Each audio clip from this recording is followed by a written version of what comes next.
자, 우리 요한계시록은 이렇게 시작을 합니다. 요한계시록 1장 1절에 보면 예수 그리스도의 계시라 이는 하나님이 그에게 주사 반드시 속히 일어날 일들을 그 종들에게 보이시려고 그의 천사를 그 종 요한에게 보내어 알게 하신 것이라.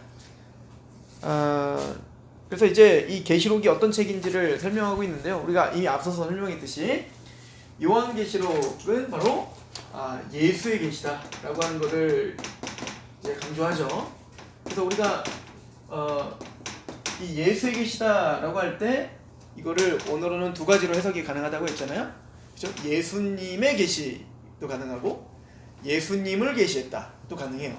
문맥적으로 보면 어느 게 좀 더 강조점이 있냐면 예수님의 계시가 사실 강조점이 있어요. 그래서 이제 우리가 번역을 할 때는 예수님의 계시로 이렇게 번역을 해놓은 겁니다. 왜냐면 그 앞뒤 문맥으로 보면 예수님이 주신 계시다라고 하는 지금 말을 하고 있죠. 그래서 예수님이 하나님께 받아서 예수님이 천사들을 통하여 요한에게 줬다. 이런 이제 문맥 가운데 있기 때문에 사실은 이거는 이 요한계시록이 바로 예수님께 직접 받은 계시임을 강조하는 거예요. 그러니까 이것은 사도 요한을 비롯하여 사도들이 바로 그 예수님께 직접 받는 거죠. 근데 예수님이 주실 때는 오늘 이제 천사로 이야기를 하지만 이제 다른 부분에는 하나님의 계시를 예수님이 성령님을 통하여 주시죠. 예를 들어서 우리 에베소서를 한번 잠깐 가보시겠어요? 에베소서 2장 20절에 보면 이제 우리 교회의 터가 무엇인지를 설명하면서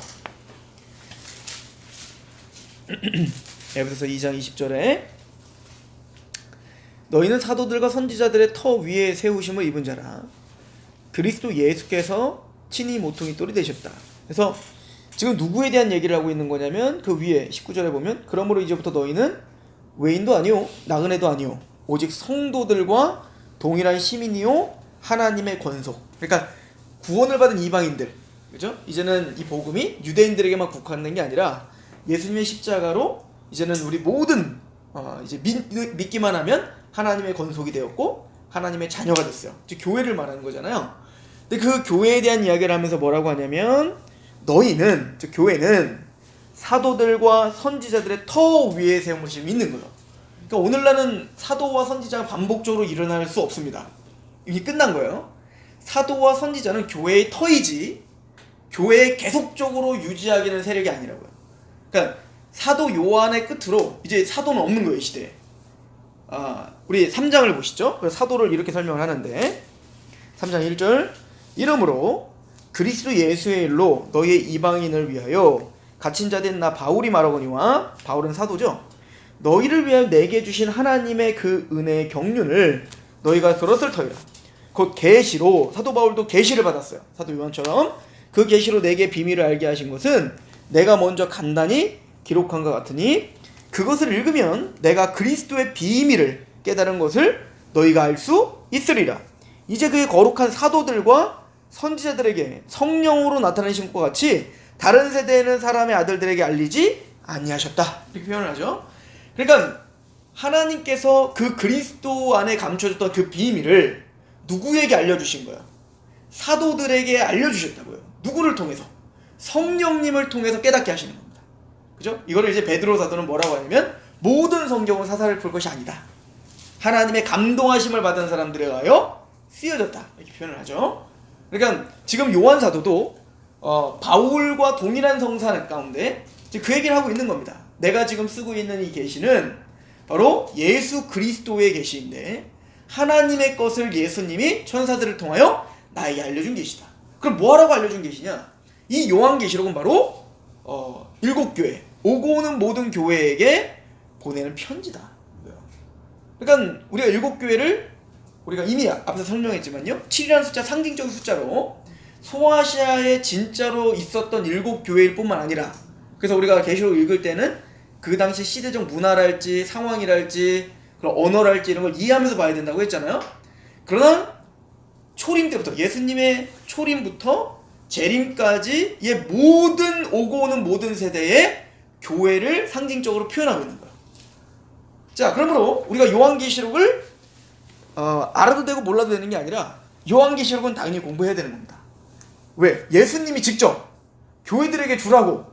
왜 주라고 했을까요? 들고 다니라 주라는 게 아니라 읽어야죠. 읽으라고 주라고 주신 계시니까 당연히 교회들은 계시록을 가르치고, 또 우리가 계시록을 초반에 공부했을 때 창세기는 처음의 책이고 계시록은 마지막 책으로서 하나님이 어떻게 이 나라를, 또 하나님의 성도를 완성시키는지에 대한 결말과 어떤 목적지가 쓰여져 있는 게 계시록이란 말이에요. 여러분들 진짜 재밌는 드라마가 있어요. 너무너무 재밌는 드라마가 있는데 마지막 회를 못 봤어.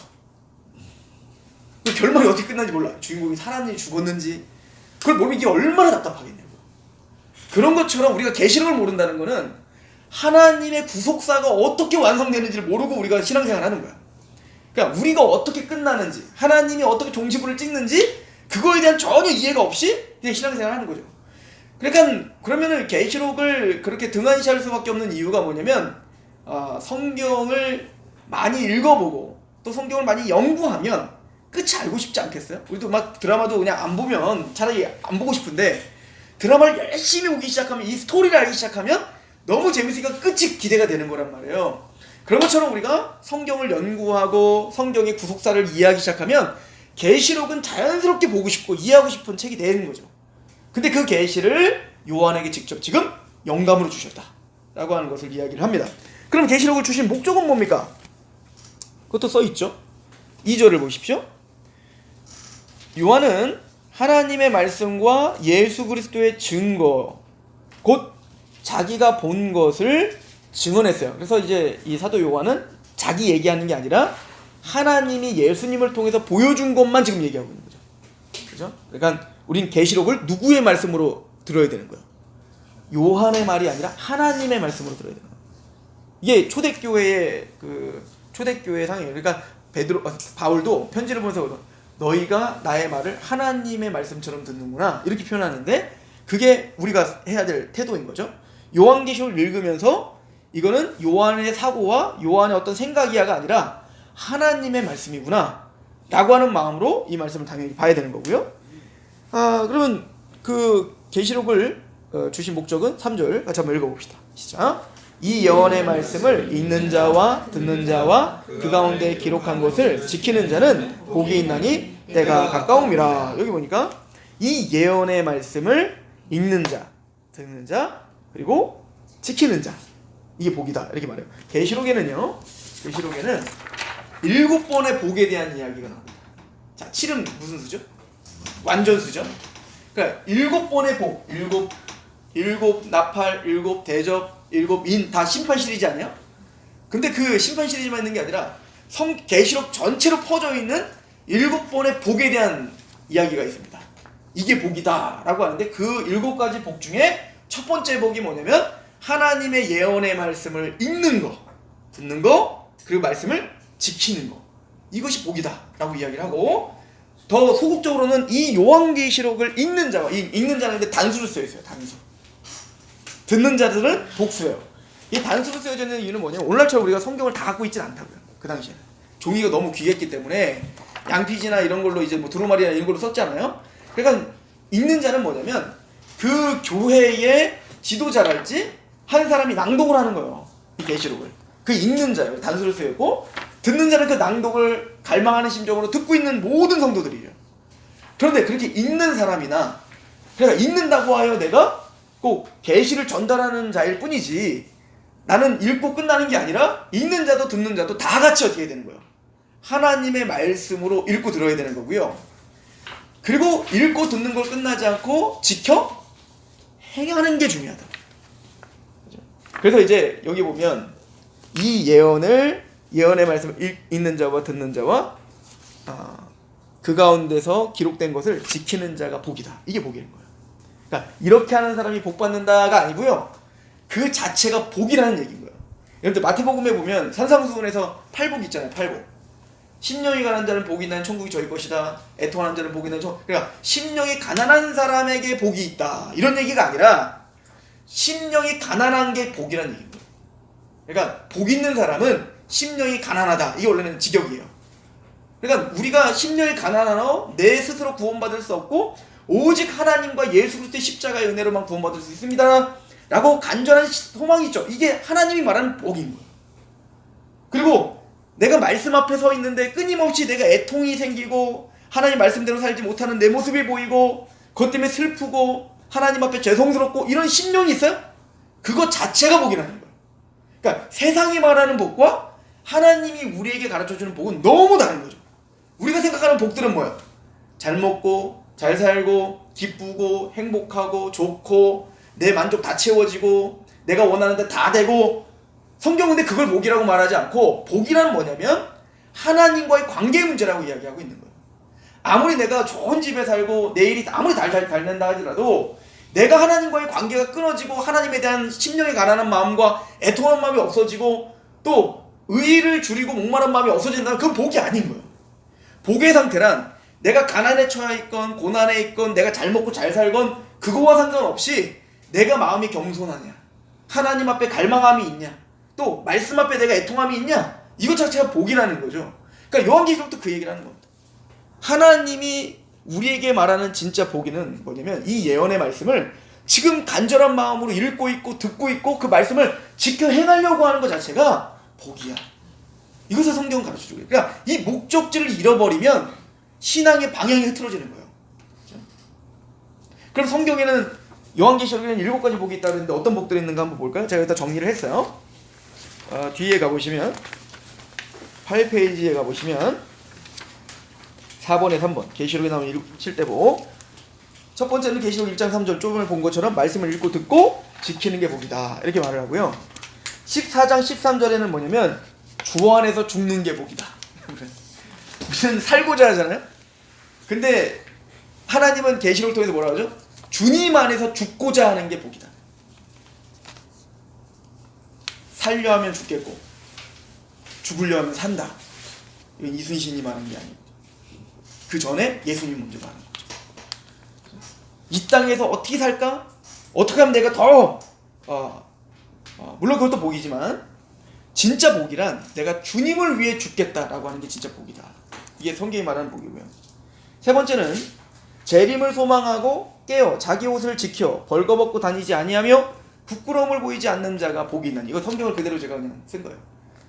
그러니까 복은 뭐냐면 예수를 위해서 죽는 거야. 그러면 그 예수를 위해서 죽는다는 게 뭐냐면 재림을 소망하는 거야. 주님이 오늘 오실 거라고 믿고 내가 깨어 있는 겁니다. 그리고 자기 옷을 지켜. 자기 옷을 지킨다는 건 뭐냐면 우리의 삶을, 그죠? 거룩한 행실을 끊임없이 깨어서 하나님의 말씀 앞에 살려고 하는. 그래서 벌거벗고 다니지 아니하며 부끄러움을 울지 않는 게 복이다. 네 번째 복은 요한계시록 19장 9절에 나오는데요. 이거는 이제 예수님이 이제 재림과 연관된 구절에서 천국 혼인잔치가 있는데, 그래서 그렇게 그 신랑이 올 것을 갈망하고 있던 신부가, 그 신부가 자신의 옷을 단장하는 것처럼 우리가 예수님이 오늘 당장 오실 거라고 생각하고 그 예수님을 만날 날, 그 예수님을 만날 날이 우리의 혼인잔치야. 그러니까 우리가 결혼식 날 우리 신부가 결혼식 전에 어떻게 하겠습니까? 막 기대하며 또 그 신랑을 맞이할 준비를 하기 위해서 몸을 정결케 하고 예쁜 옷을 입고 예쁘게 화장을 하고 그러고 있는 것처럼 그게 복 자체인데, 그 예수님을 만나 혼인잔치를 하는 것 자체가 복이죠. 그러니까 무엇보다 믿음이 복인 거예요. 그죠? 그래서 하나님의 혼인잔치에 청함을 받은 자들이 복이다 라고 말하고요. 계시록 20장 6절엔 첫째 부활에 참여한 자가 복이다. 이 첫째 부활은 뭐냐? 라고 이제 논란이 많은데, 이 첫째 사망과 첫째 부활이 연결이 돼 있겠죠. 그래서 성경에 보면, 물론 그때 이제 더 자세하게 할 텐데요, 첫째 부활에 대한 이야기가 있고 둘째 사망이라는 이야기가 있어요. 그러니까 둘째 부활이 있을 거고 첫째 사망이 있을 거잖아요. 근데 첫째 사망, 둘째 부활은 안 써 있어. 부활은 첫째 부활만 써 있고요. 사망은 둘째 사망만 써 있어요. 그러면 첫째 사망은 뭘까요? 둘째 사망은 지옥 가는 게 둘째 사망이에요. 계시록 20장에 불못 곧 생명책에 기록되지 않은 자가 둘째 사망 곧 불못에 던져진다. 그러니까 지옥에 던지는 게 둘째 사망. 그 첫째 사망은 뭘까요? 이 땅에서 경험하는 사망이죠. 육적인 죽음이 첫째 사망인 겁니다. 그러니까 구원받은 자는 둘째 사망의 해를 받지 않을 거야. 나중에 요한계시록 일곱 교회에 말할 때 그것도 말하거든요. 그러니까 예수님을 믿는 사람은 육체가 영원히 죽지 않아 이 얘기가 아니라, 물론 이제 부활하면 영원히 육체가 안 죽죠. 그런데 구원받은 사람들은 우리 육체를 아무리 하나님을 대적하는 자 우리가 육체를 죽일지라도 우리는 둘째 사망의 해를 받지 않는 거예요. 영원한 천국에 간다는 얘기거든요. 그러면 둘째 부활과 첫째 부활, 둘째 부활은 이 땅에서 경험할 수 있는 부활이 아니라 둘째 사망처럼 죽고 예수님이 재림할 때 경험하는 게 둘째 부활이겠죠. 둘째 부활은 뭘까요? 예수님이 재림하실 때 우리의 몸이 그리스도의 몸으로 완전히 영광스럽게 바뀔 거야. 그걸 둘째 부활이라고요. 그럼 첫째 부활은 뭘까요? 우리 이 땅에서 경험하는 부활이겠죠. 그건 뭘까요? 영적 부활을 말합니다. 좀 거듭남을 이야기하는 거예요. 그래서 우리가 정말 거듭나서 우리 허물과 죄로 죽었던 우리가 살리심을 받고, 그래서 예수 그리스도를 바라보고 하나님을 알고 그렇게 영적으로 교회가 된 것, 이것 자체가 복이다라고 우리는 볼 수 있겠죠. 자, 여섯 번째는 계시록 22장 7절인데요. 말씀을 지키는 자가 복이 있다. 뭐 똑같은 얘기죠. 우리가 하나님의 말씀을 알고 지키고 따르는 게 복이다. 마지막으로 계시록 22장 14절에 자기 두루마리를 빠는 자가 복이 있다. 이 두루마리 빤다는 건 두 가지 의미가 있습니다. 우리가 이제 점점 배우면서 알겠지만, 첫 번째는 그 13만 4천이 흰무리로 이제 보일 때 장로들이 그래요. 저들은 도대체 흰 옷을 입고 있는데 쟤네들은 누구예요? 그랬더니 그들은 환란에서 나오는 자들인데, 왜 환란에서 왜 나올까요? 예수님의 남겨놓은 자기 십자가를 우리의 삶 속에서 짊어지는 사람들이에요. 그리스도를 위하여 고난당하는 사람들이죠. 다른 말로 말하면 그리스도의 말씀을 지켜 살기 때문에 이 땅에서 환란을 당하는 자들인 거예요. 환란에서 나오는 자들인데 그의 옷을 어린 양의 피에 빨았다. 그래서 우리가 정결케 된다는 첫 번째 뭐냐면 바로 예수 그리스도의 은혜로 속죄를 경험한 것을 말합니다. 그러나 이것만이 아니라 나중에 이제 천국 혼인잔치에 대한 이야기를 하면서 뭐라고 하냐면 거룩한 흰옷이 있는데 신부의 흰옷은 그들의 옳은 행실이니라, 이렇게 말합니다. 그 얘기 뭐냐면 그 은혜로 구속함을 경험한 하나님의 백성들이 거기에 너무 감사해서 자신의 삶을 하나님께 예배자로 드리는 것, 그죠? 이것이 바로 복이다 라고 이야기를 하고 있는 거예요. 도루마리 빤다. 그래서 그 7가지 복 중에 첫 번째 복이 뭐냐면 하나님의 말씀을 지금 읽고 있다는 거, 그리고 듣고 있다는 거, 그리고 내가 그 말씀을 지켜 행하려고 하는 것 자체가 복이다 라고 이야기를 하고 있는 거죠. 그래서 이 말을요, 그 그랜트 오스본이라는 교수가 이렇게 좀 정리를 했어요. 제가 한번 읽어드릴게요. 거기 6번에 써있죠. 듣고 순종해야 할 내용은 이 예언의 말씀에 의해 주어진다. 요한계시록의 모든 말씀은 예언으로 다시 정의되고 있다. 이것은 요한이 요한계시록을 순전히 유대교의 묵시문헌이라 아니라, 이 묵시문헌이라는 거 우리가 배웠잖아요. 근데 단순히 묵시문헌이 아니라 구약 시대의 예언 작품들과 연계된 것으로 생각했음을 보여준다. 요한이 이사야서, 에스겔서, 다니엘서 같은 책들을 다양하게 인용한 것도 이것을 증명한다. 레드가 말한 것처럼 요한계시록은 단순한 묵시문헌이 아니라 예언적인 묵시문헌으로 규정되어야 하고, 요한계시록의 목적은 단순히 하나님이 미래에 대하여 행하시는 간섭을 개관화, 그러니까 이 요한계시록 미래를 그냥 예측하는 어떤 목록집으로 주신 게 아니라는 얘기인 거예요. 그럼 이 목적이 뭐냐면 요한계시록 목적은 단순히 하나님의 미래에 대하여 행하시는 간섭을 개관하거나 이 신적 실제를 비추어 하나님 백성들을 상징적으로 묘사하거나 하는 데 있는 것이 아니라 그냥 지식을 쌓게 하는 데 있는 게 아니에요. 이 요한계시록이 쓴 이유는 이 신적인 실제를 기초로 성도들에게 책임을 촉구하는 데 있다. 그 요한계시록은 교회에 대하여 경고와 위로를 함께 주는 예언의 제자가, 예언자들이 하는 얘기가 뭐야? 하나님의 말씀을 가지고 지금 현 시대에 하나님 말씀에서 떠나고 있는 자들에 대하여 책망하고 바르게 하고 또 하나님께 돌이키게 하는 게 예언자들의 목적지인 것처럼 요한계시록은 우리의 호기심을 채워주는 책이 아니라는 거죠. 실제적으로 우리를 하나님께로 돌이키게 하려고 하는 책이 요한계시록이다. 그러니까 우리는 요한계시록을 접근할 때 호기심으로 접근하지 말고 경외함으로 접근해야 되는 겁니다. 이 말씀에서 도대체 우리에게 뭘 요구하는 거지를 찾아가며 그렇게 읽고 듣고 또 거기를 지켜 행하려고 하는 부단한 노력들, 이런 것이 바로 복이다 라고 이제 이야기를 하고 있죠. 자, 우리 성경에 보면 여러분들 하나님을 믿을 때 어떻게 믿어요? 하나님을 잘 믿죠. 근데 우리가 하나님을 뭐라고 그래요? 삼위일체라고 하잖아요. 근데 문제는 삼위일체라는 말이 성경에 안 나와 있어요. 그죠? 성경에 창세기부터 계시록까지 우리가 믿는 건 하나 삼위일체를 믿어라 이런 말이 없단 말이에요. 근데 우리가 삼위일체라고 믿는 이유가 뭐냐면 분명히 성부 하나님이 계시거든요. 그죠? 또 분명히 성자 예수님이 또 따로 계셔. 분명히 성령 하나님도 따로 계시다고요. 예를 들어서 예수님이 세례받는 장면을 보세요. 그럼 세례받으시는 본인은 분명히 성자 예수님이잖아요. 그런데 성자 예수님 안에 하나님 계신 게 아니라 저 하늘에서 그 성부 하나님이 또 음성을 내려주잖아요. 이는 내 사랑하는 아들이고 기뻐하는 자라고. 근데 또 성령님은 또 비둘기처럼 또 내려오고 계시잖아요. 그러니까 성부와 성자와 성령 하나님 분명히 각각의 위격과 인격을 갖고 계시다고요. 그런데 또 성경은 뭐라고요? 오직 여호와는 유일한 하나님이시니. 그러니까 성경은 또 뭐래요? 근데 세 분이 아니래. 우리가 믿고 있는 하나님은 오직 유일한 하나님이시라는 거야. 이게 참 이해가 가지 않죠. 그래서 이제 성경은 점진적으로 이 삼위일체를 이제 설명을 해주는데 그 첫 번째가 뭐냐면 천지 창조를 하실 때 우리의 형상대로 우리의 모양대로 짓자라고 할 때 그 우리라는 말, 그죠? 그러니까 성부와 성자와 성령 하나님이 한 분이 아니시라는 거야. 근데 또 한 분이라는 거야. 그죠? 그럼 이 성부와 성자 성령 하나님이 성경에 나오는 경우는 많지가 않아요. 신약도 많지가 않죠. 그 나오는 것 중에 대표적인 건 뭐냐면 아까 예수님의 세례 받을 때 한꺼번에 한 자리에 계셨고, 사도 바울, 사도들은 성도들에게 축복을 할 때 성부와 성자와 성령님이 우리의 축복의 근원이라고 생각을 했습니다.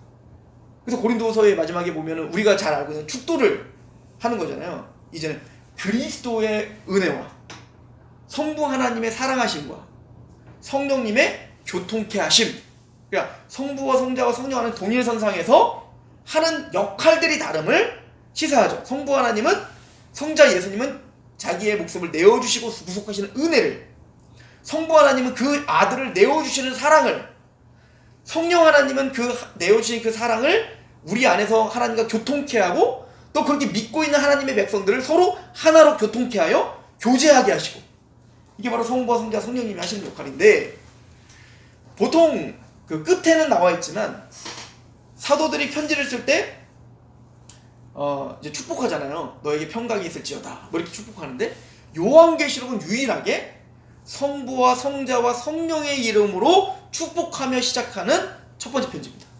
유일한 편지예요. 안 나와 있잖아요. 성령님 어디 있는가 봅시다. 자, 1장 4절, 이 4절부터 5절까지가 보시면, 자, 4절 한번 읽어봅시다. 요한계시록 1장 4절 시작. 요한은 아시아에 있는 7교회에게 편지하노니 이제도 계시고 전에도 계시고 장차 오시리와 그의 보좌 앞에 있는 7영과 또 충성된 증인으로 죽은 자들 가운데서 먼저 나시고 땅에 있는 들의 머리가 되신 예수 그리스도로 말미암아 은혜와 평강이 너에게 있기를 원하노라. 그러니까 축복을 기원하는데, 첫 번째는 누가 그 축복의 근원이라는 거예요? 이제도 계시고 전에도 계시고 장차 오시리. 이게 누구야? 성부 하나님입니다. 그래서 성부 하나님을 표현할 때 뭐라고 표현하고 있냐면, 근데 재밌죠? 시간 순서대로 하면은 뭐부터 해야 돼요? 전에도 계시고 지금도 계시고 장차 오시리 이래야 되는데 뭐부터 강조해요?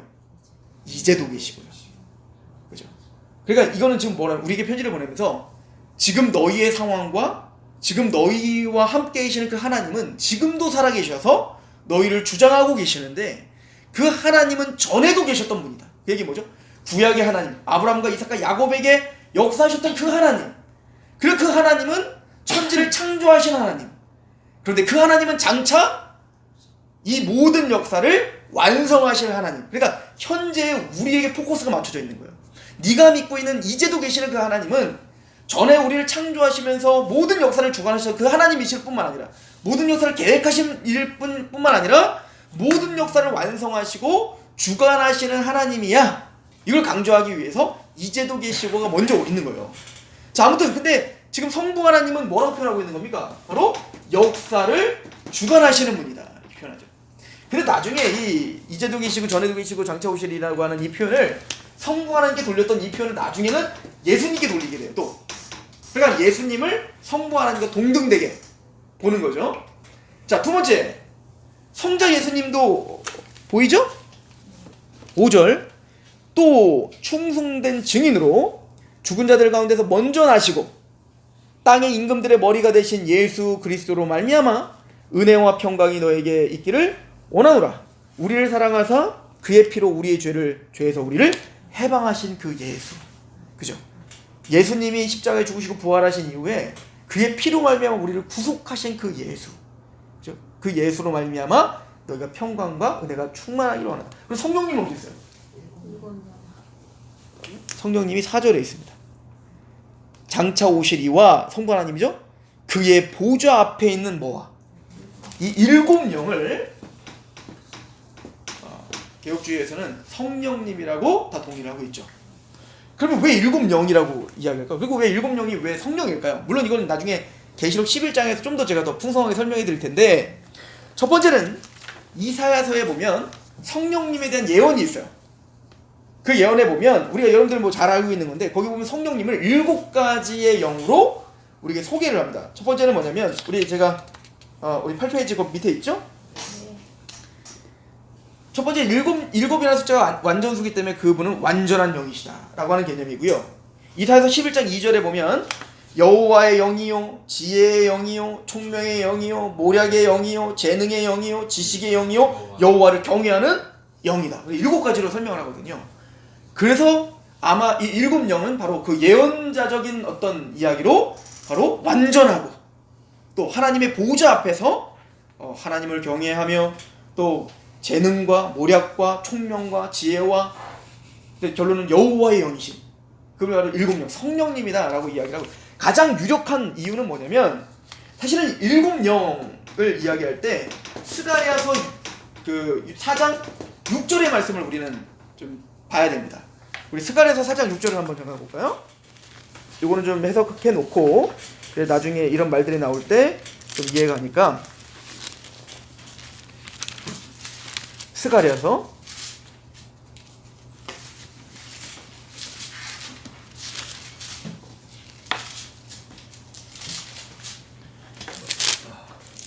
4장 6절입니다.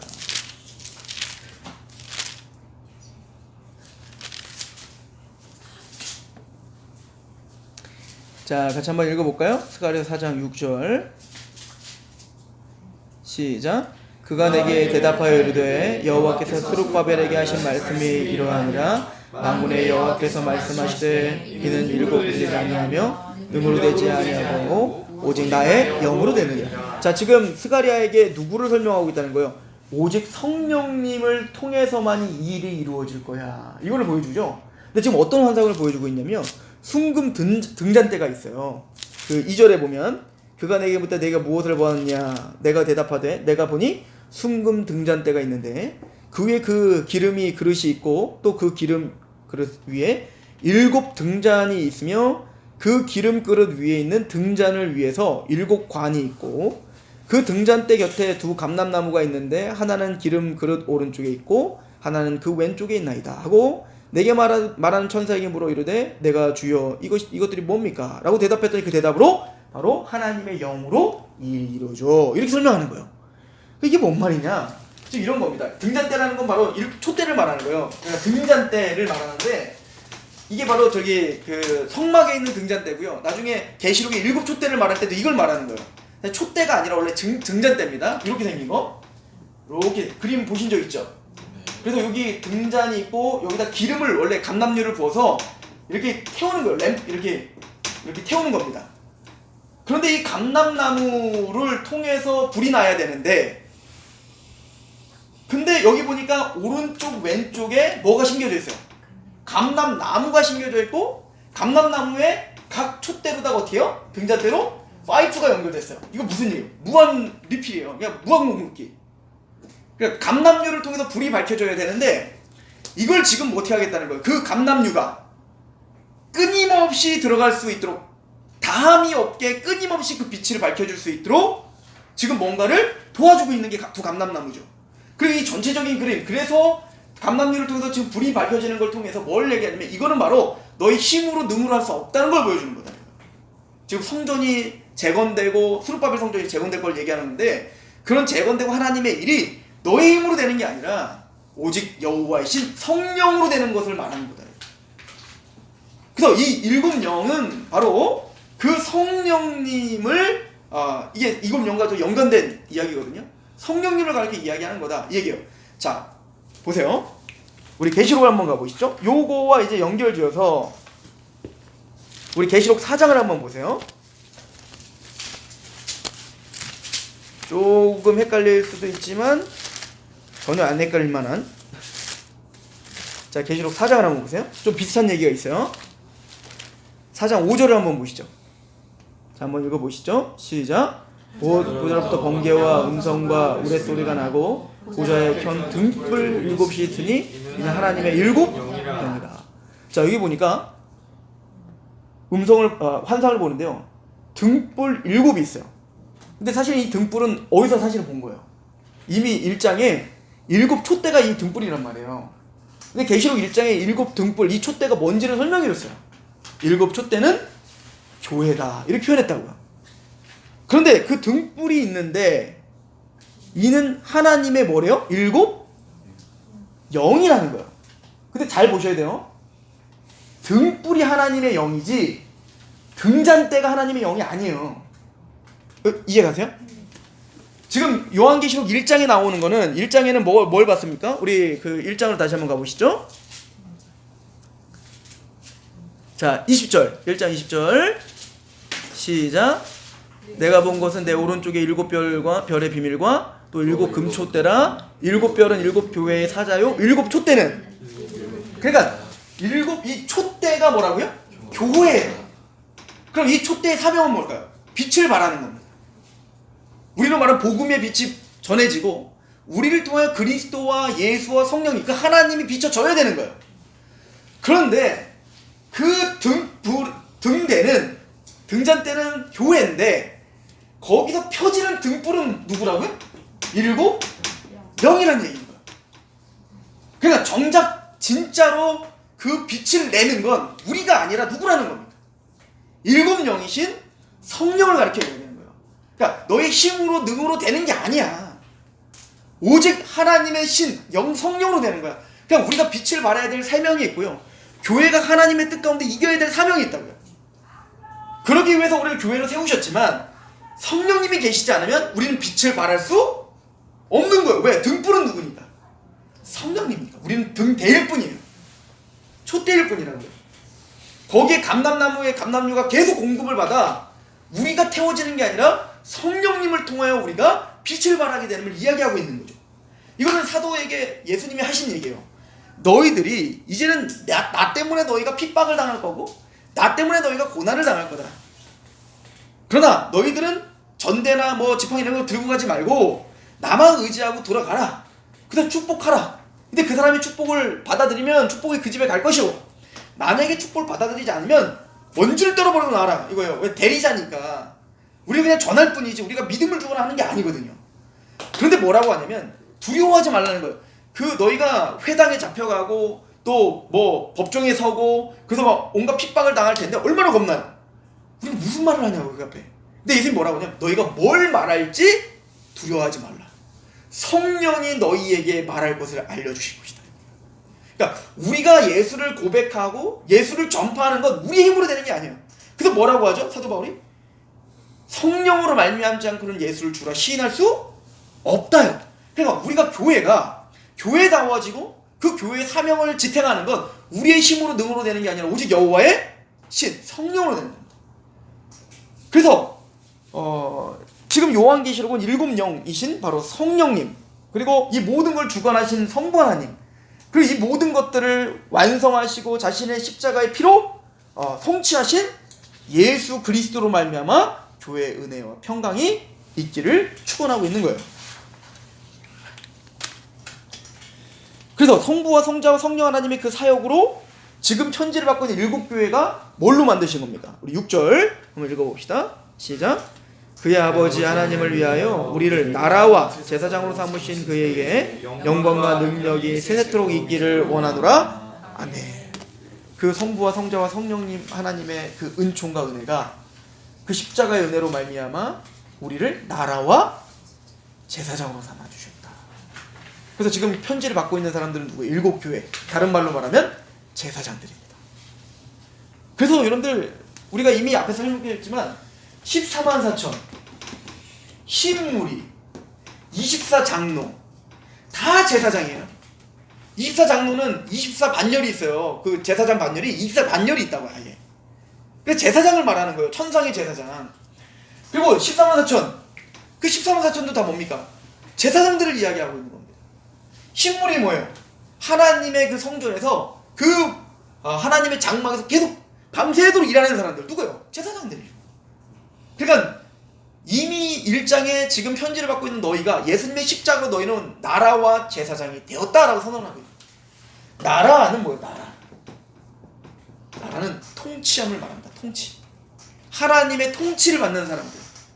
그러니까 다른 말로 말하면 여러분들 예수님을 뭐라고 고백하죠? 예수를 주님이라고 고백하죠. 그리스도라고 고백하죠. 그리스도는 무슨 뜻이에요? 그리스도. 기름 부음 받은 자. 즉 구약에는 예언된 바로 우리의 제사장이요, 우리의 왕이요, 우리의 선지자입니다. 다른 말로 말하면 우리의 메시아입니다. 우리를 구원할 자입니다. 그런데 그분은 또 뭐라고요? 주님, 우리의 왕이라는 거죠. 우리의 주인이라는 얘기죠. 즉 하나님의 통치를 받는 자의 말. 그러니까 예수님이 그런 하나님의 통치를 받고 구원받은 하나님 백성들에게 뭐라고 기도하는 거예요? 하늘에 계신 우리 아버지, 하나님의 이름이 거룩형을 받기를 원합니다 라고 기도합니다. 그래서 우리의 모든 삶이 하나님의 영광을 위해서 사는 것인데, 그래서 우리가 강구해야 될 첫 번째는 뭐냐면 하나님의 이름이 거룩형을 받는 거고, 그러기 위해서 하나님의 나라가 임하옵시며, 그러니까 내 나라를 세우는 게 아니에요. 가인이 하나님을 떠나 내 성을 쌓고 내 나라를 지었죠. 내가 열심히 해서 내 만족과 내 나라를 위해서, 내 명성과 나의 어떤 그 힘과 권력을 자랑하기 위해서 살았다면, 이제는 구원받은, 예수님의 피로 구원받은 그 사람 나라와 제사장이 돼야 됩니다. 즉 하나님의 나라, 즉 내 나라가 아니라 하나님의 통치, 하나님의 다스림이 있는 곳이 되게 해주십시오. 그러기 위해서 뭐요? 내 뜻대로 사는 게 아니라, 여호와를 떠나 유리하였다, 내 마음대로 사는 게 아니라 아버지의 뜻이 하늘에서 이미 이루어진 것처럼 그 뜻이 나에게 이루어지고, 또 하나님이 나를 통하여 하나님의 뜻이 이루어지게 하는 삶을 살게 해주십시오 라고 고백하는 사람들이 나라예요. 하나님의 나라. 그러니까 예수님이 뭐라고요? 하나님 나라는, 물론 예수님이 재림하실 때 우리는 그 새하늘과 새 땅 진짜 나라라고 하겠지만, 그 전에 이미 임했다는 겁니다. 어디? 우리 마음에. 하나님 나라는 너희 마음에 있느니라, 이렇게 말하지 않습니까? 즉 하나님의 통치가 임한 거예요. 예수로 말미암아, 그 예수로 말미암아 하나님을 사랑하게 되고 하나님의 다스림을 사모해요. 그러니까 말씀을 읽는 자고 듣는 자고 지켜 행하려고 하는 겁니다. 그 사람들이 복이 있는 거예요. 근데 이건 누구를 통해서 되는 거예요? 바로 이제도 계시고 전에도 계시고 장차 오시신 그 하나님의 주권과 계획을 통해, 또 이 모든 것을 성취하신 예수님의 십자가의 죽음을 통해, 또 부활을 통해, 또 성령님이 일곱 영이 되셔서 우리에게 힘으로 되지 않고 능으로 되지 않고 오직 여호와의 영 성령님을 통하여 우리는 촛대가 되고 그 등불을 밝힐 수 있게 되었다. 이 얘기를 사실 하고 있는 거예요. 그래서 우리는 하나님의 제사장, 나라가 됐고 제사장이 됐습니다. 그죠? 하나님을 섬기는 자가 된 거예요. 예배하는 자가 된 겁니다. 그죠? 이게 요한계시록의 핵심이요. 그러면 우리 제사장, 그럼 너희가 어떻게 제사장이 되는 줄 아는가?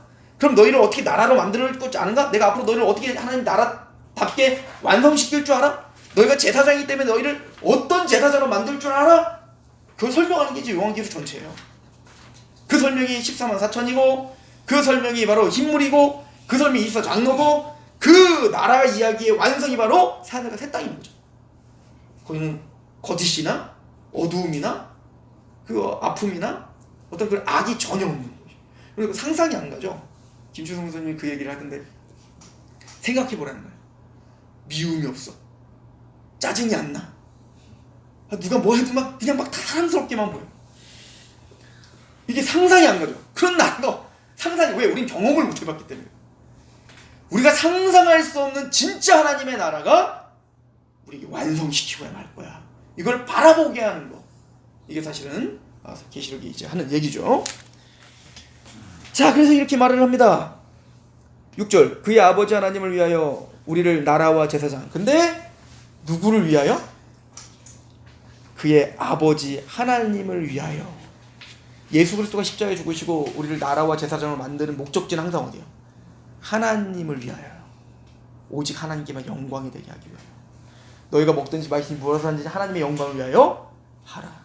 에베소서 1장에 성부 하나님이 우리를 만세전에 우리를 선택했습니다. 왜? 하나님의 영광과 찬송이 되게 하려 하심이라. 예수님이 구속 후 죄사함을 주셔서 우리를 구원시켰습니다. 왜? 에베소서 1장 12절에 영광과 찬송이 되게 하려 하십니다. 성령님이 우리의 그 말씀을 인쳐주시고 믿게 하시고 그 기업에 보증이 됩니다. 왜? 에베소서 1장 14절에 영광과 찬송이 되게 하려 합니다. 오직 하나님의 영광을 위해서요.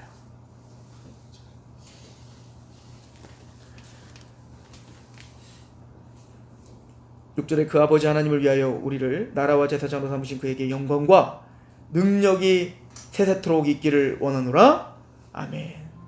볼지어다 그가 구름을 타고 오시리라. 각 사람의 눈이 그를 보겠고 그를 찌르는 자도 볼 것이요 땅에 있는 모든 족속이 그로 말미암아 애곡. 이거 왜 애곡할까요?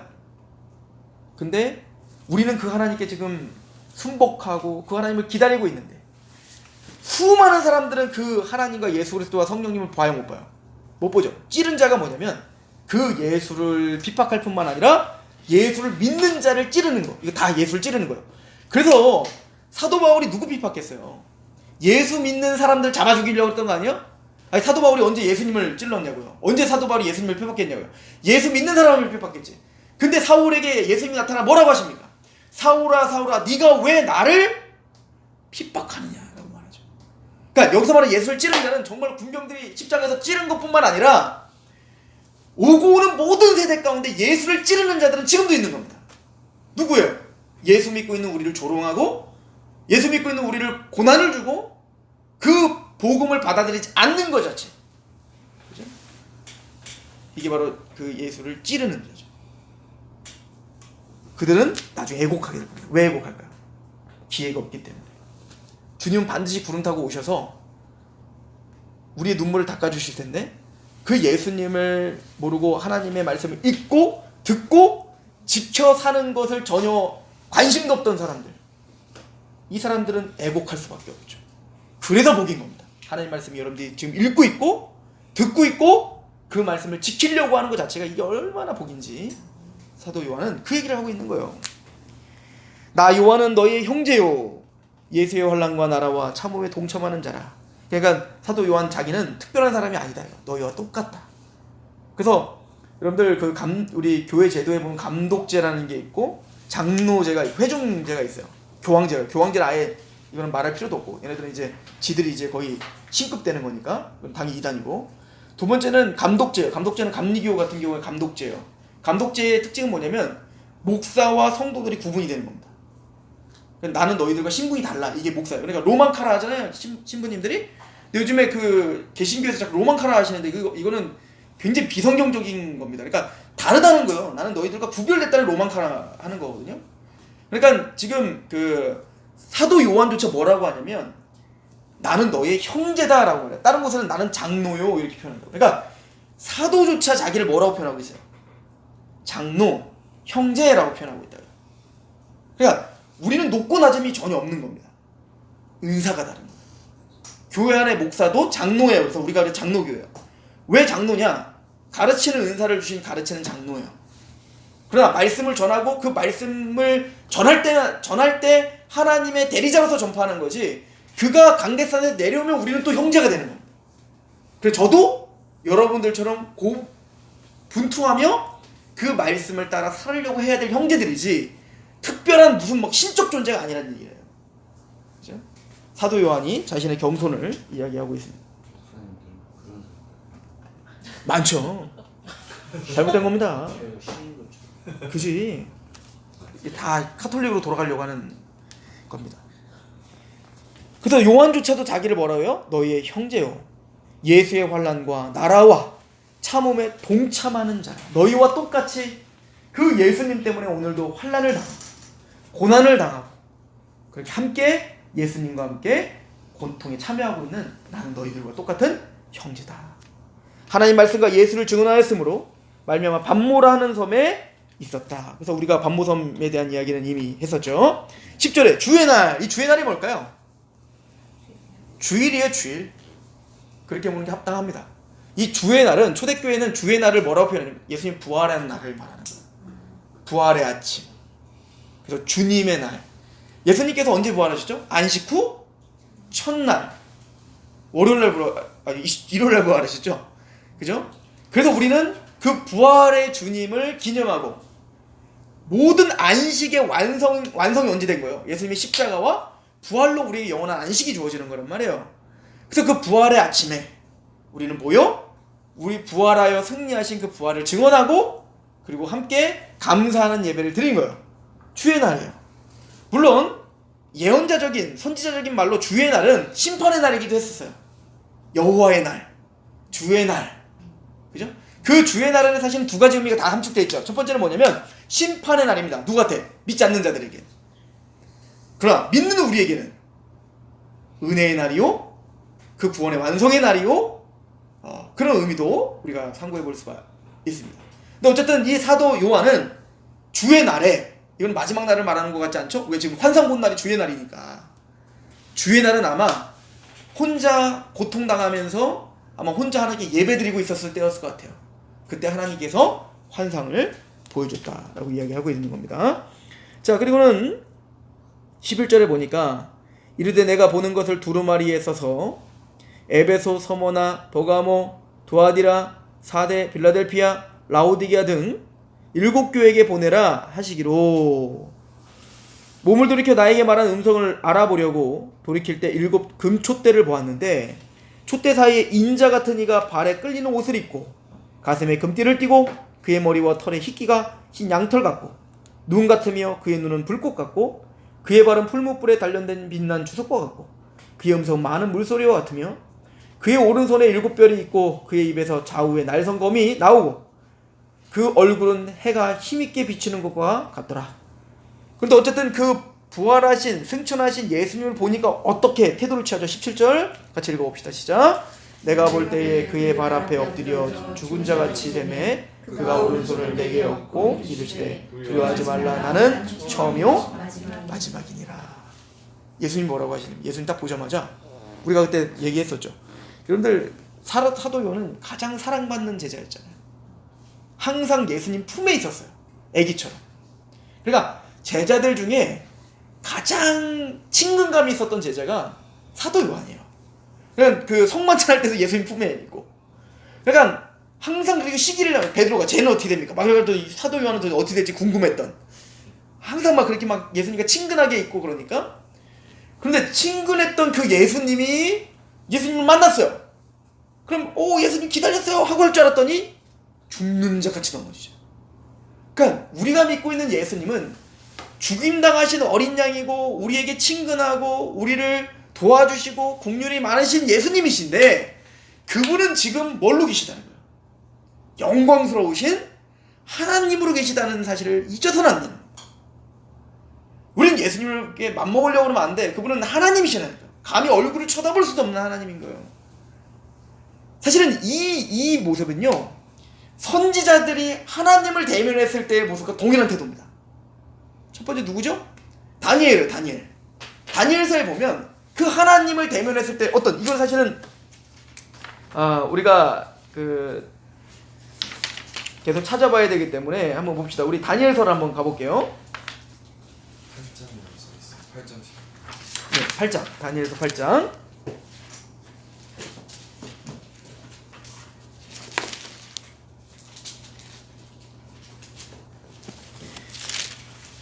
다니엘과 같이 거룩하고 하나님의 말씀 앞에 서 있었던 그 다니엘조차 하나님 앞에 딱 서니 어떻게 됩니까? 다니엘서 8장을 보시죠.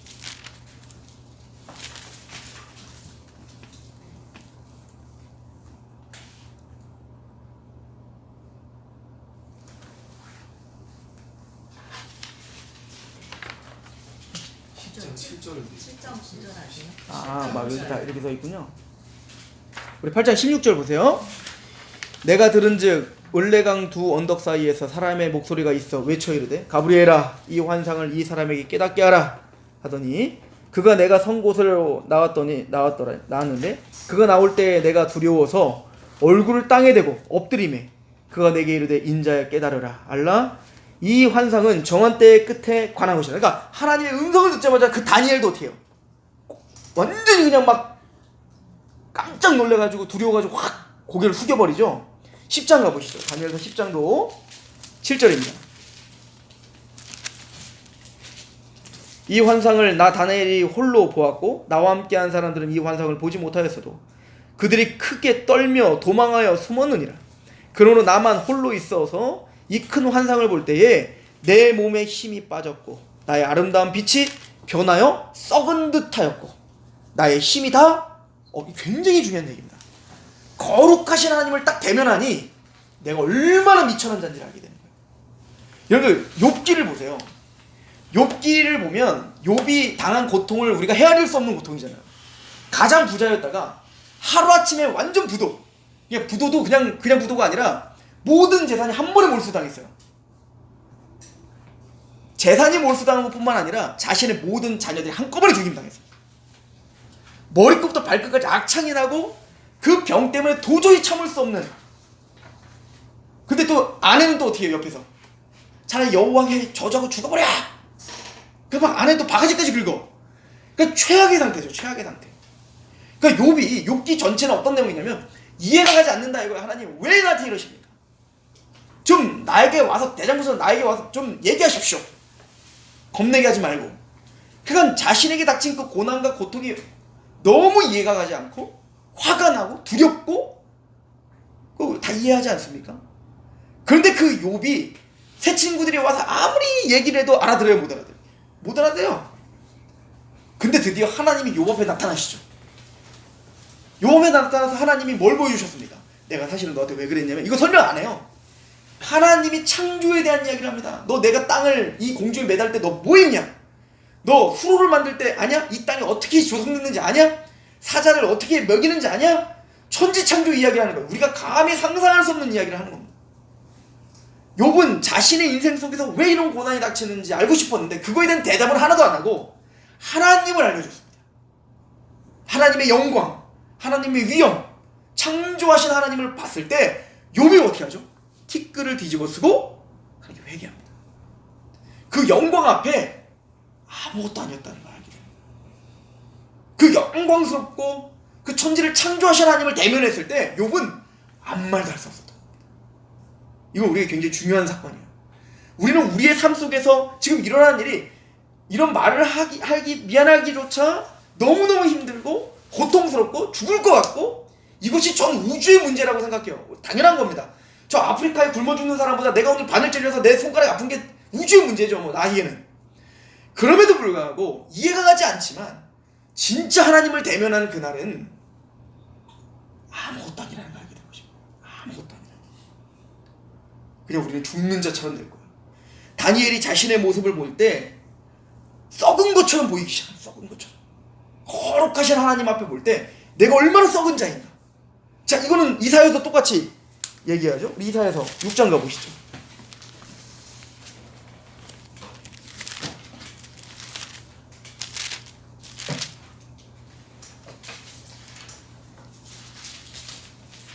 이사야서 6장 1절에 보면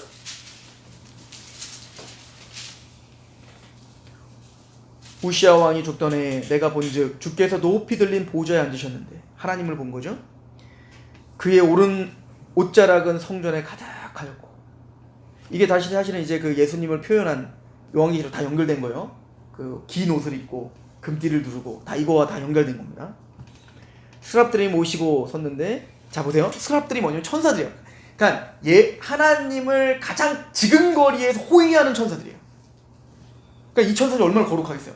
생물들 중에 가장 거룩한 천사 이게 아마 내생물일 겁니다. 계시록에 말하면 내생물. 자 근데 스랍들이 보세요. 6 날개가 있는데요. 그 둘로는 자기 얼굴을 가리었고 그 둘로는 자기의 발을 가렸어요. 왜 그럴까요?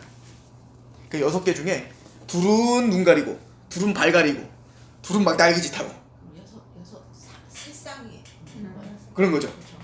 자 그러면 왜 눈을 가리고 왜 발을 가릴까요? 그 거룩하신 하나님을 그 거룩한 전서 감히 볼 수가 없는 거예요. 너무 거룩하셔서 그 거룩한 빛을 보면 죽는 겁니다. 바울이 부활하신 예수님 만났을 때 바로 눈이 멀어버리죠. 그죠? 주님의 눈을 뜨게 해줄 때가 눈이 멀어버린다고요. 그러니까 눈을 가릴 수밖에 없는 그 거룩한 천사도 감히 하나님을 쳐다볼 수가 없는 거예요. 우린 태양조차 못 보잖아요. 하나님이 만든 피조물조차 그 먼지와 같은 태양이잖아요. 전 우주를 보면 태양도 먼지와 같잖아요. 근데 그 먼지와 같은 태양도 우리는 눈을 뜨고 못 봐. 엄청난 거리에 떨어져 있는데도 불구하고. 근데 그 하나님을 우리가 대면했을 땐 우리가 감히 상상할 수 없는 두려움이 있는 거죠. 발은 왜 가릴까요? 사실은 고대 근동의 발은 인생을 가르쳐 이야기하는 겁니다. 그래서 왜 모세가 떨기나무에 불이 붙었는데 떨기나무는 안 타고 하나님을 그런 현상을 보여줬잖아요. 그때 모세가 궁금하여 가죠. 호기심으로 하나님께 갑니다. 그럴 때 하나님이 은성으로 뭐라고 하죠? 이곳은 거룩하니 내 신을 벗으라. 신을 벗으라는 얘기는 네가 신발 신고 다녔던 그 모든 너의 인생과 네 모든 것을 내려놔라요. 그거 신고 여기 서 있을 수 없다요. 그죠? 그 발을 가리는 거. 거룩한 거. 그러니까 하나님은 호기심의 대상이 아니라 경외의 대상이라고 해요. 그리고는 이사야가 그 하나님을 볼 때 3절 서로 불러 이르되 거룩하다 거룩하다 거룩하다 만군의 여호와의 그의 영광이 온 땅에 충만하도다 하더라. 이같이 화답하는 자의 소리로 말미암아 문지방의 터가 요동하며 성전의 연기가 충만. 왜 연기가 충만할까요? 성전에 하나님의 거룩한 영광을 가리는 겁니다. 왜? 못 보게. 보면 죽으니까. 그래서 대제사장이 지성소에 갈 때에도 반드시 향로를 들고 지성소에 가서 어떻게 해야 돼요? 향로로다가 법궤가 보이지 않을 때까지 막 향을 피운다고 움직여야 돼요. 안 그러면 죽는 거야. 모세가 시내에서는 하나님을 대면할 때 어떤 년 구름으로 그 산이 가득하죠. 왜요? 영광을 상징하는 거예요. 하나님의 그 영광스러움을 우리가 감히 대면할 수 없는 겁니다. 그래서 예수님이 구름을 타고 오시라는 건 군둔을 타고 막 내려온다는 얘기가 아니라 영광 중에 오신다는 얘기예요. 신적인 그 심판주로. 그렇죠? 이사야가 그 하나님을 볼 때 5절 그때 내가 말하되 화로다 나여 망하게 되었도다. 나는 입술이 부정한 사람이요 나는 입술이 부정한 백성 중에 거주하면서 만군의 여호와이신 왕을 배웠습니다. 화로다. 난 죽었구나. 나는 끝장났구나. 그러니까 자신의 모든 것이 다 부정당하는 겁니다. 자신이 뭐 싸운 거, 선지자로 살아왔던 거, 거룩하게 했던 거 아무것도 아니라는 걸 깨달은 거예요. 아니 모든 것이 죄라는 걸 알게 된 겁니다. 꼭 다니엘이 자신을 볼 때 썩은 자처럼 보인 것처럼 하나님 앞에 그러니까 우리가 여러분들 내가 율법을 행해서 하나님께 의롭다움을 받는다? 내가 율법을 행하고 뭔가 하나님께 인정받는 이게 얼마나 허황된 얘기인지를 여기서 보여주고 있는 거예요. 감히 그 거룩하신 하나님의 그 거룩을 우리가 어떻게 만들어내냐고요. 그 거룩한 죄가 없는 천사들도 감히 하나님을 보지도 못하는 거룩인데 의인이라는 말은 사실은 우리에게 가당치도 않은 얘기라고요. 그래서 이 모든 걸 천지 만물을 창조하신 예수가 죽어야지만 우리를 거룩하게 되는 거예요. 그래서 사실은 우리가 생각하는 예수님의 십자가의 은혜란 우리가 예수님의 피로 우리가 거룩하게 됐고 의인됐다라고 하는 말은 사실은 우리가 상상할 수 없는 얘기예요. 우리가 믿을 수 있는 얘기가 아니야. 우리가 그나마 믿을 수 있는 건 현실을 모르니까 우리가 믿는 거지. 거룩이 뭔지 의가 뭔지를 모르니까 그래도 예수님 좋아요 이러지. 진짜 거룩과 의를 제대로만 안다면 이게 얼마나 말도 안 되는 얘기인지를 알게 될 것이다. 이거 언제 깨달을까요? 주님 대면하는 그날 우린 정말 깜짝 놀라게 될 것이다. 이거를 나중에 데살로니가전서에 그래요. 너희가 예수를 믿었다. 그날에 너희가 예수 그리스도가 영광 놀랍게 여김을 받으시리라. 그 놀랍게 여긴다는 게 싸움하죠 이 단어인데요. 이건 깜짝 놀라는 거예요. 그러니까 우리가 예수님의 영광을 볼 때 정말 깜짝 놀라게 될 거라. 우리가 상상할 수 없는 영광스러움과 그 거룩. 근데 더 깜짝 놀라는 건 그 영광스러움이 누구에게 입혀졌어? 우리가 그 예수님 처음 돼 있다는 것 때문에 싸움하죠. 깜짝 놀라게 될 겁니다. 이게 지금 성경에서 말하고 있는 거룩이에요. 하나님 앞에 사실은 우리는 아무것도 아닌 자임을 이야기를 하는 것입니다. 그리고는 예수님에 대한 묘사가 있는데요. 제가 여기다 그냥 다 정리해놨어요. 보기 좋게 8가지 묘사가 있는데 간단하게만 설명하고 끝낼게요. 그럼 그 예수님 긴 옷과 금띠, 이거 아까 이사야서에 있는 그 말씀을 그대로 인용한 거야. 그러니까 여기 나오는 모든 말씀은 구약 성경에 하나님을 묘사했던 것이 다 입혀진 겁니다. 그러니까 예수님이 누구인 걸 강조하는 거예요. 창조주 하나님이심을 강조하는 거예요.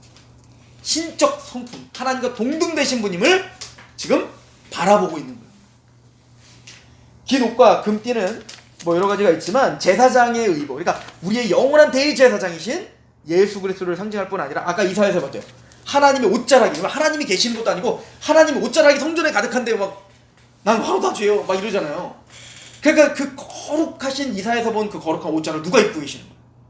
예수님 입고 계시다. 그 금띠는 영광을 상징하고 또 제사장의 그 띠를 상징하는 겁니다. 자, 두 번째는 흰머리와 머리털. 이건 뭐죠? 머리는 인격을 상징해, 지혜를 상징해요. 그러니까 우리가 상상할 수 없는 거룩한 지혜, 영광스러운 지혜가 예수님께 있다. 이것도 다니엘서에 있는 얘기를 그대로 인용을 한 겁니다. 다니엘 7장에 있는 내용이요. 세 번째, 불꽃 같은 눈이 있고, 이 불꽃 같은 눈은 뭐죠? 우리 폐부를 살피시는 전지하신, 그죠? 우리의 모든 머리부터 발끝까지 우리의 머리털 하나 세신받으시는 그 하나님이 누구시냐는 거예요. 우리가 믿고 있는, 우리를 십자가에 죽으신 그 예수가 우리의 머리털 하나도 깨뚫고 보시는 전지하신 영광스러우신 지혜를 갖고 계십니다. 그래서 우리를 지금도 지켜보고 계시고, 이 둘 중에 하나요. 우리가 이제 뭔가 잘못한 사람이 있으면 엄마 눈이 이제 무섭겠죠.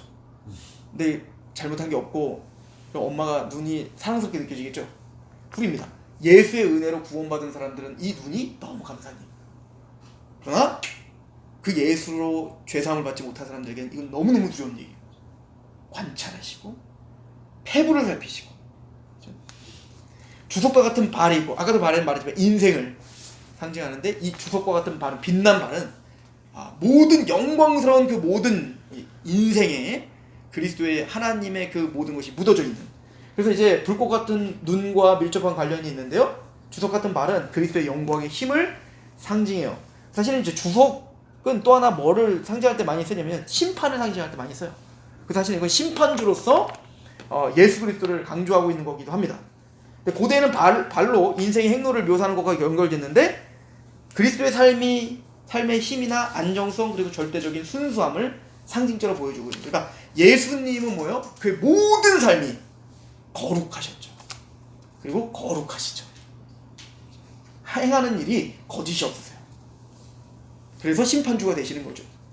많은 물소리가 같고, 이거는 뭐냐면 왜 폭포, 그러니까 그 정말 우렁찬 폭포 소리 있잖아요. 우리가 막 감당이 안 되는 그 폭포 소리. 그런 것처럼 하나님의 음성. 그러니까 나중에는 그 출애굽기에 보면 모세가 하나님을 대면할 때 막 천둥이 치고 막 하나님이 막 음성을 내니까 이스라엘 백성들이 벌벌 떨면서, 모세요, 당신이 하나님 말씀 듣고 우리한테 전달해 주세요. 우리가 그 소리를 듣지 못하겠나이다. 너무 겁나가지고. 이게 하나님의 많은 물소리 같은 하나님의 음성인데, 예수 그리스도의 음성이 바로 그런 많은 물소리와 같다. 위엄과 영광과 위대함을 상징적으로 보여주고 있는 거죠. 사실은 우리가 상상할 수가 없는 얘기인데, 근데 이 많은 물소리와 같은 이 얘기는 천천히오 만만인 하나님의 백성들이 하나님께 영광을 돌리는 소리도 이렇게 표현되고 있어요. 많은 물소리와 같은 우렁찬 소리가 난다. 그래서 혹시 2002년 때 대한민국 하시러 가셨어요? 저도 안 가요. 저 군대에서 못 갔어요. 딴 나라 얘기인 줄 알았는데. 근데 이제 한 예를 들어서 몇몇 명이 한 몇십만 명이 모여가지고 한 목소리로 한 단어를 막 외치는 소리를 들으면 그냥 거기에 있을 때 막 그 전율이 느껴지겠죠. 근데 이건 몇만 명이 아니에요. 천천히요 만만이요. 이런 얘기는 우리가 헤아릴 수 없는 그 수많은 사람들이 한 목소리로 하나님을 찬양하고요. 근데 그 목소리보다 더 우렁찬 목소리가 신적 하나님의 음성이다 라고 하는 걸 이야기하는 거죠. 예수님이 그런 음성이다. 오른손에 있는 별, 사실 이제 오른손은 성경 전체에서 사실은 이제 권능을 상징을 합니다. 근데 그 권능이 뭘 붙잡고 계세요? 별을 붙잡고. 근데 이 별은 나중에 보니까 7별과 7촛대를 봤는데, 7촛대는 교회요, 7별은 사자다. 물론 사자가 뭐냐? 천사냐? 아니면은 그 교회의 목자냐? 이거 논쟁이 있어요. 어떤 신학자는 교회의 지도자라고 말하고, 어떤 신학자는 천사라고 말해요. 근데 결론은 뭐냐면 그 교회를 주님께서 지금 돕고 계시고, 그러니까 이 천사들은 뭘까요? 지금 천사가 지금 만약 천사라고 한다면 하나님이 예수님께 계시를 드리고 계시를 천사에게 줘서 천사가 누구에게 줬어요? 요한에게 줬잖아요. 그러니까 계시의 전달자로서의 천사라고요. 그러니까 아마 각 교회들마다 하나님의 계시를 전달하고 또 인도하고 있는 어떤 천사, 그러니까 교회 수호신과 같은 수호 천사와 같은 천사들이겠죠. 그러니까 그 교회를 붙들고 계신다는 얘기예요. 한마디로.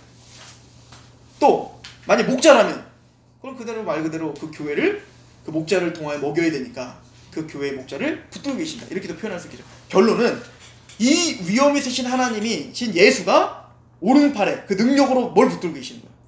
별을 붙들고 계시는 거예요. 그렇죠?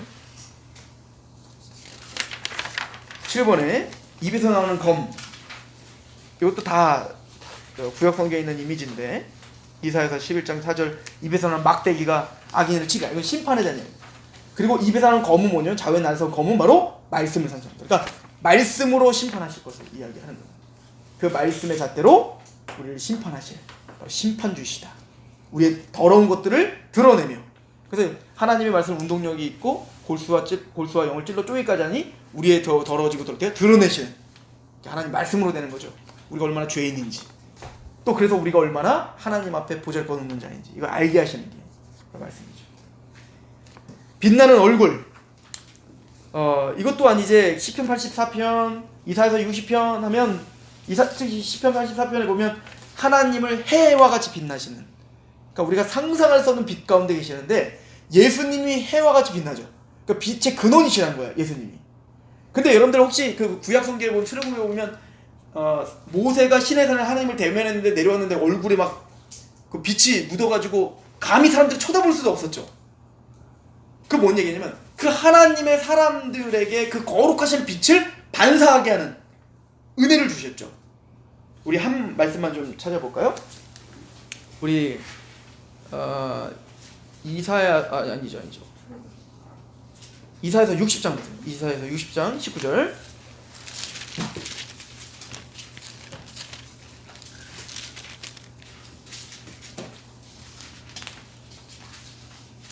다시 한번 읽어보겠습니다. 이사야서 60장 19절. 시작. 다시는 낮의 해와 내 빛이 되지 아니하며 달도 내게 빛을 비추지 아니할 것이요 오직 여호와가 내게 영원한 빛이 되며 내 하나님이 내 영광이 되리니 다시는 내 해가 지지 아니하며 내 달이 물러가지 아니할 것은 여호와가 내 영원한 빛이 되고 내 슬픔의 날이 끝날 것이니라. 마지막 심판에 대한 이야기를 우리가 연결해서 볼 수가 있는데, 나중에 보면요, 마지막 심판 때에 대한 이야기가 끝나고 새하늘과 새 땅에 대한 이야기를 할 때, 자 보세요.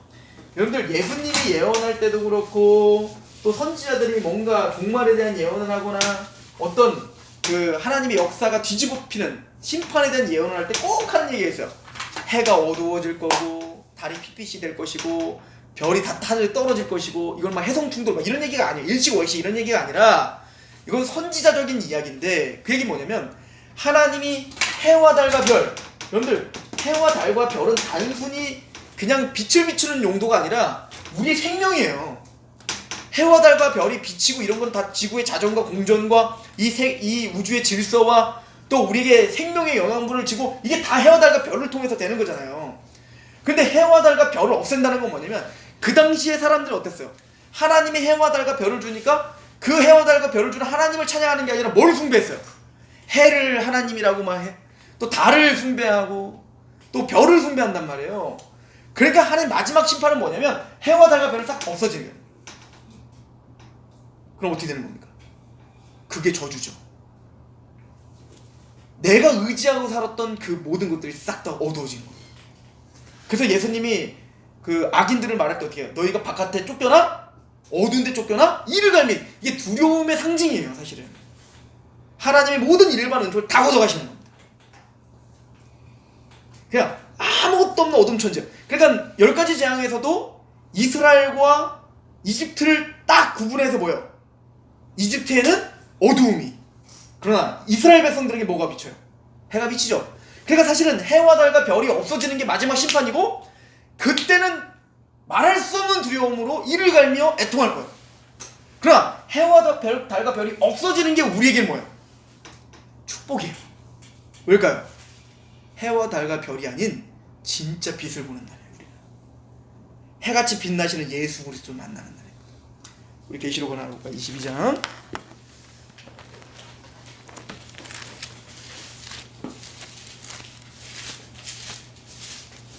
자, 21장 보시죠. 21장